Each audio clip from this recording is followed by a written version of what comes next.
Ok, alors, on s'excuse pour le retard, nous allons résumer le Tanya de Shabbat.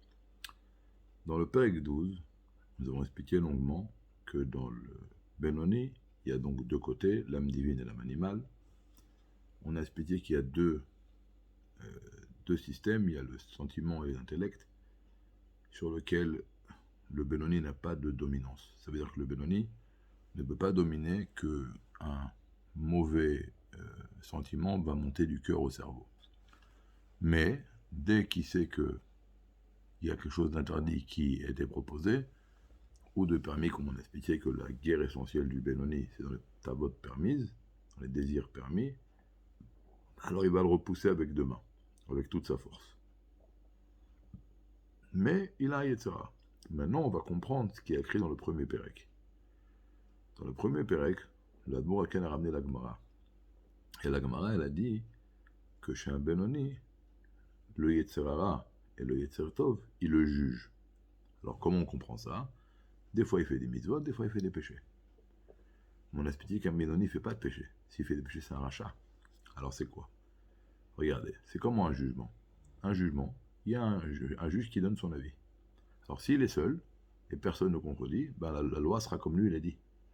Chez qui c'est comme ça, par exemple, le rachat. Qu'est-ce qu'il y a écrit chez le rachat? C'est le Yetzera, le juge.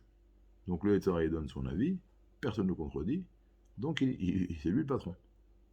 Chez le tzaddik, c'est écrit le Yetzer Tov, c'est lui le juge. Et quand le Yetzer Tov donne son avis, personne ne contredit, donc la halakha est comme le juge, c'est le tzaddik. C'est comment chez le Benoni? C'est les deux. Ça veut dire, il y a l'homme animal qui donne son avis arrive au cerveau, là le Benoni dit non, non, non, non, non, non, j'accepte pas ton avis. Il le repousse, donc il contredit le juge. Donc il y a un juge contre un juge. Qu'est-ce qu'on fait quand il y a deux avis contradictoires? On ramène un troisième juge qui va trancher entre les deux. C'est qui ce troisième juge-là? C'est Dieu.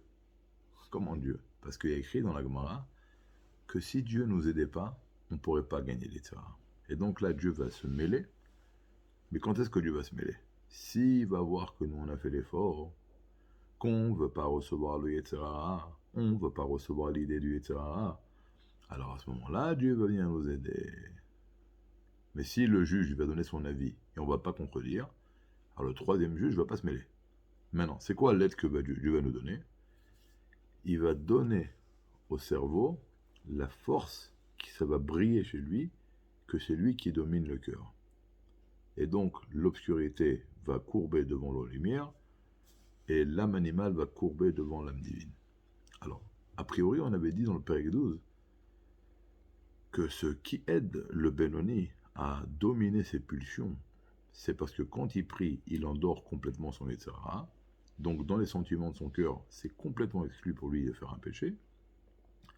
Et lorsqu'il finit la prière, bien que dans le cœur, le Yetzirah se réveille, et donc c'est plus exclu dans son cœur, dans son sentiment de faire un péché, on explique encore une fois, je répète que la guerre essentielle du Benoni, c'est dans les désirs permis. C'est-à-dire que même s'il a des fois une envie de faire un truc interdit, c'est repoussé immédiatement. C'est comme nous manger Yom Kippour, ça ne nous viendra pas à l'esprit. Ok? Maintenant, qu'est-ce qui va se passer? Alors, pourquoi maintenant il dit une nouvelle chose? On dit que dans le Pérec 12, on a dit qu'après la prière, dans le cerveau, il reste une trace de la prière, que dans son cerveau, son intellect, c'est complètement exclu pour lui de faire un péché. Et là, il dit non. Ce qui va l'aider à dominer sa pulsion, c'est parce que Dieu va l'aider. Alors là, on parle d'un Benoni que la trace de la prière ne reste plus chez lui. C'est fini, il est 4 heures de l'après-midi, il est au milieu de son business, et quand il a prié, dans son cœur, c'était exclu de faire des péchés. Après la prière, restait une trace dans son cerveau, c'était exclu de faire des péchés. Là, il est arrivé à une situation dans la journée où ni dans le cœur et ni dans le cerveau, il n'y a plus rien. Alors là, quand le Yetzirah va l'attaquer, il va tout de suite faire une réplique. Non, non, non, je ne veux pas tomber. D'accord? Il va dire, je ne veux pas tomber.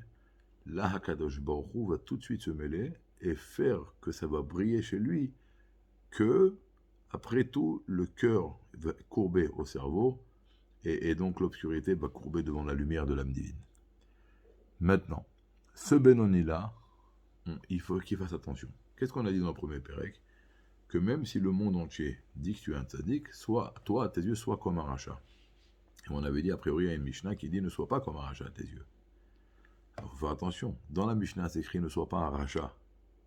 Là, il te dit considère-toi comme un rachat, pas un rachat. Toi, les gens, ils vont te dire que tu es un tzaddik. Alors toi, sache que tu es comme un rachat. Parce que dans ton cœur, tu as un Yetzirah comme un rachat. Dans ton comportement, tu te comportes comme un tzaddik. Mais dans ton aspect intérieur, tu as à l'intérieur de toi un système comme un rachat. Parce que tu as des pulsions, tu as envie de faire des péchés. Des choses qui sont interdites. Tu as des pulsions d'état à vote. Chose que le tzaddik n'a pas. Maintenant, s'il a encore des pulsions, comment il va croire que c'est un tzaddik? Alors, il ne va pas croire que c'est un tzaddik vetovlo, mais il peut croire que c'est un tzaddik veralo. Parce qu'un tzaddik veralo, qu'est-ce qu'on a dit? Il a annulé son Yetzirah. Ou il a annulé, comme on avait dit auparavant, il peut avoir une annulation de... Il y a la majeure partie d'un permis, une minorité d'interdits, ou alors 60 fois plus de permis que d'interdits, ou 100 fois plus, ou 1000 fois plus. Donc lui, comme tous les jours, son Yetzirah, il veut attaquer, il le courbe, il le courbe, il le courbe. Il ne laisse pas pénétrer dans le Coran. Donc il pourrait commencer à croire qu'il a réussi à courber son Yetzirah comme un tzaddik veralo. Et là on lui dit non, sache que tu es comme un rachat, tu es un Benoni. Après il termine le Tanya d'aujourd'hui, il dit, chez un Benoni, pas seulement que le Yetzirah, il va ne pas s'affaiblir au long des années, mais au contraire, plus on va utiliser ce monde matériel, on va manger, tout ça, alors notre Yetzirah, notre âme animale va se renforcer. Et là, on parle d'un Benoni qui mange et qui utilise le monde, les Shem Shamaim. Et malgré cela, chaque fois qu'il utilise le monde, ça renforce son âme animale. Maintenant, pourquoi c'est important qu'il ne va pas commencer à croire qu'il est un tzaddik? Et s'il va se faire un trip qu'il est un tzaddik, c'est grave? Ouais, très grave. Pourquoi? Le rabbi dit deux choses. Première chose, il peut commencer à affaiblir sa garde. C'est comme si maintenant, comme on avait parlé dans le Pérec truc, le Yetzirah, c'est comme un Yetzirah.